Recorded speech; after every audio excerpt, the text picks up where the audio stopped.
Vamos lá, Evelyn agora. O Evelyn ele pergunta assim, irmão Chaleri, os antitrinitarianos não creem no Espírito Santo como a terceira pessoa da divindade porque dizem que ele não está sentado no trono com o Pai. Mas em Salmos diz, eu não sei se foi em Salmos, mas é isso mesmo? Provavelmente. Em Salmos, né? Em Salmos diz, nos fale sobre isso. Olha, é muito interessante essa questão do trono, viu? É muito interessante, porque assim, nós vamos ao céu e vamos sentar em tronos, não vamos? No trono. Assim como Cristo sentou, nós vamos sentar no trono. O trono representa o quê? Representa, se nós somos príncipes do Senhor, vamos ter tronos, vamos sentar nos tronos com Ele. Isso mostra que nós vencemos com o poder do Espírito Santo na nossa vida. Vamos falar, peraí, uma testemunha de Jeová me perguntou certa vez o seguinte, você vem cá, aí a gente vê a obra do Pai, a gente vê a obra do Filho, a gente lá no céu diz, pelo menos eu li, que o Pai está lá, que Jesus está lá, e o Espírito Santo? Falei, ele está aqui convencendo-nos, ele está aqui nos convencendo. Quem está trabalhando para convencer o homem do pecado, da justiça do juízo, não o Espírito Santo? Ele está aqui o tempo todo nos convencendo. Ellen White diz que nós temos dois intercessores. Calma aí, peraí, Chaleca. Dois intercessores? Sim, um aqui, que é o Espírito Santo, que intercede com gemidos inexprimíveis, e Jesus Cristo, que intercede por nós no santuário celestial. São intercessões diferentes, mas nós temos dois intercessores. Quando Jesus Cristo disse, enviarei outro Consolador, e a gente vai se partir para o grego, sabe que o outro é outro mesmo, não é o mesmo, não é ele, mas é outro com as características dele, no sentido de que ele também é divino. A Bíblia é tão clara com relação a isso. É muito claro, eles ficam criando questões. É igual o unitarista. O unitarista é muito complicado. Por que o unitarista é complicado? Ele fala assim, ó, Deus, ele assumiu a forma de três seres, ou poderes. Lá no céu, o Deus, o Pai, aí depois, para vir à Terra, ele se fez o Filho, aí depois ele subiu e se fez o Espírito Santo. É unitarismo, uma só pessoa, tipo assim, é um só. Por isso que ele fala, eu e o Pai somos um. Não, Jesus não disse isso, que nós somos um só, um em caráter, um em amor, um em propósito. O Espírito Santo faz parte também dessa divindade plural, a divindade plural. Então, não adianta, às vezes, você tenta conversar com essas pessoas, mostrando para elas, mas elas não aceitam, a mente está totalmente fechada. Então, o trono, onde está o Espírito Santo agora? Está aqui. Quem está lá em cima? O Pai está lá em cima. E quem mais? O Filho. Tá, mas, peraí, é igual um pastor estava conversando comigo outro dia, a gente conversando, e falou assim, mas como é que o Pai deixa todo o seu poder e vem aqui? Falei, não, ele não deixa todo o seu poder, o Pai não deixa todo o seu poder. Ele é Deus, ele é onisciente, ele é onipresente, ele é onipotente, ele está em todo lugar ao mesmo tempo, tanto faz estar aqui conversando comigo agora, face a face, como conversando com alguém lá no Japão, face a face. Essa é a prerrogativa de Deus. O Espírito Santo tem essa prerrogativa, ele é Deus. Ele também está em todo lugar ao mesmo tempo. Parece confuso, porque as pessoas querem distinguir assim, como se fosse. Quando fala pessoa, então é um ser humano. Não, tira essa ideia de ser humano da tua cabeça. Cristo é o único Deus que se fez homem. E tem essa natureza 100% homem, 100% Deus. É um mistério, eu não posso. Quem sou eu para falar sobre isso, adentrar nesse pormenor, se eu sou uma criatura miserável? Se eu soubesse de tudo, eu seria mais que ele. Satanás quer saber de tudo, né? Queria entrar nos conselhos do Altíssimo. Então, muito cuidado, porque a gente fica querendo provas, segundo a minha mente. A minha mente compreende até aqui. Passa disso, ela não compreende mais.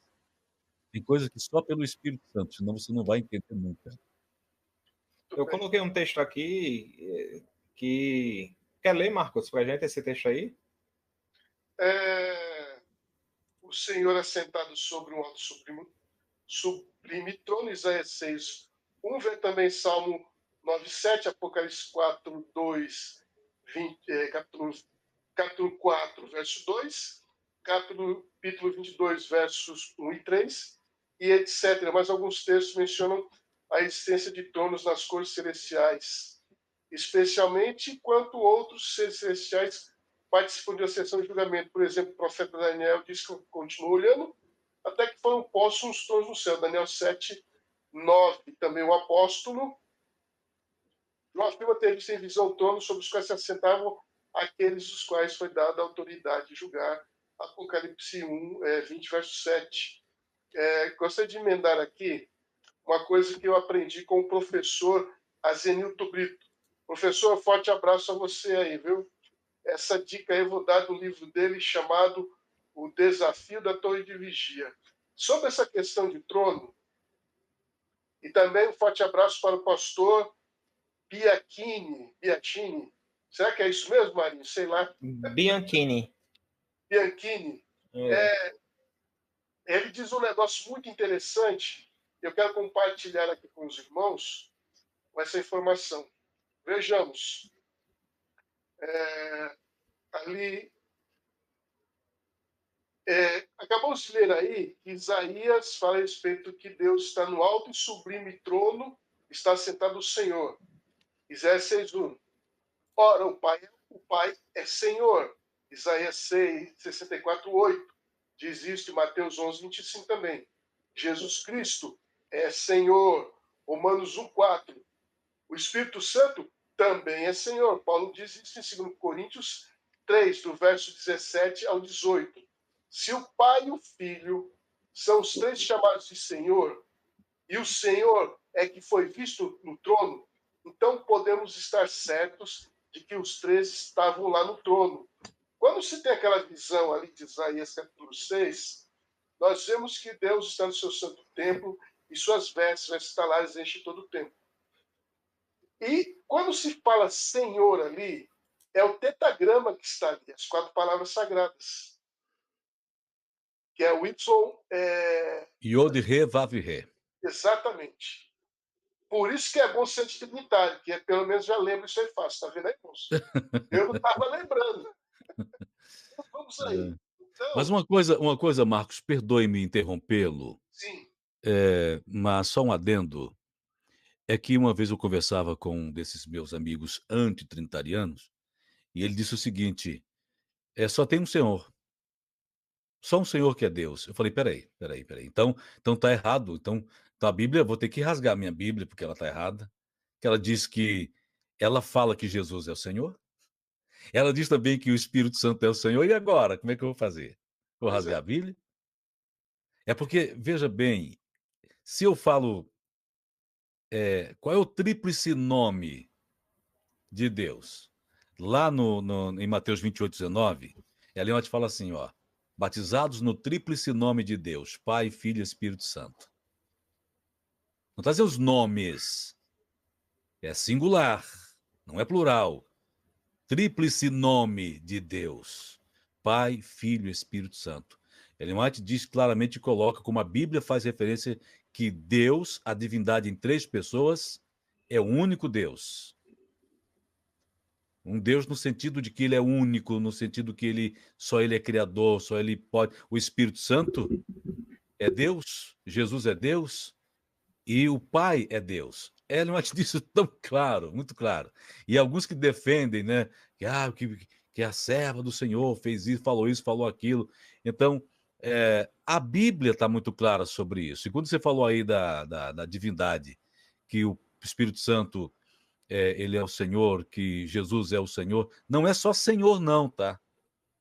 Tem o artigo definido aí. O Senhor. Porque você dizer assim, eu dizer assim, ele é Senhor, peraí, Senhor, qualquer um pode ser Senhor. Mas o Senhor, não. O artigo está definindo, dizendo quem é. Ele é o Senhor. É a mesma coisa. Pai, há muitos pais por aí, mas o Pai, não. O Pai é diferente. Então, quando a gente coloca, perdoe-me, como professor de língua portuguesa, e a gente fala muito sobre isso, né? Então, assim, você coloca o artigo definido o, pronto, você já sabe que não é uma coisa indefinida qualquer. É como você pegar João, capítulo 1, verso 1, no princípio era o verbo, e o verbo estava com Deus, e o verbo era Deus. O que as testemunhas de Jeová fazem? Pegam lá e dizem assim, era um minúsculo, Deus. Um ser qualquer, não é Senhor, não é nada, ele é um Deus menor. Como, quem sabe, Moisés foi chamado de Deus, também há muitos deuses, estamos diz que há muitos deuses, não é nesse sentido, né? Quando a gente fala da divindade, a gente não fala Espírito Santo, simplesmente. Vem Espírito Santo, não. Sim, vem Espírito Santo. Que Espírito? O Espírito Santo. Eu estou definindo. O Espírito de Deus, o Espírito Santo. O Senhor. Quem é o Senhor da minha vida? Jesus Cristo é o Senhor da minha vida. Então, é só um adendo, Marcos, para a gente entender que, quando se trata da divindade, é o Senhor. Tudo bem. Yod-He Vav-He, o nome sagrado, impronunciável muitas vezes, mas que nós sabemos que, se nós chamarmos Deus, como nós entendemos com muito carinho, é o nosso Deus, não é um Deus qualquer, é o Deus eterno. Pronto, é o eterno, é o soberano. O Caipim, naquela época, dizia muito assim, né? Que Deus tem nome, Jesus tem nome, mas qual é o nome do Espírito Santo? Aí eu perguntei a ele qual era o nome de Deus e ele não me disse. Concluindo essa parte aqui, desta pergunta, que era a pergunta que eu ia fazer e casou perfeitamente com o que o nosso irmão Evelyn Vieira. Forte abraço aí, Evelyn. Deus abençoe, viu? Nessa visão aqui de Isaías, no capítulo 6, do verso 1 ao verso 8, Paulo, ali no último capítulo de Atos dos Apóstolos, no capítulo 28, no verso 26 e 27, mas eu gostaria de contextualizar já com o versículo 26, Paulo diz o seguinte: se você tiver sua Bíblia, pegue e faça a comparação dessa passagem de Isaías 6, 1 e 8, e Atos 28, 25 ao 27, observemos.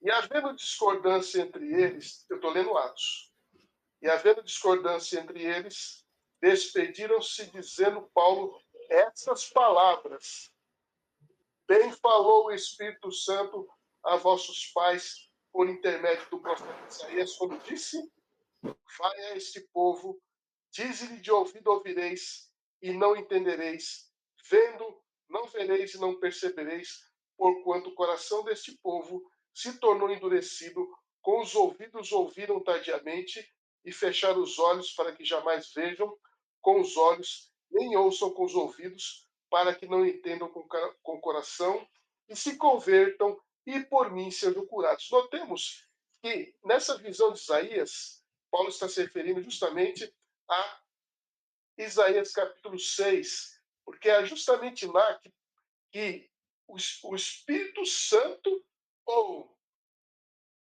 o Senhor fala essas mesmas palavras. Vejo, mas não enxergo, meus ouvidos parece que estou surdo.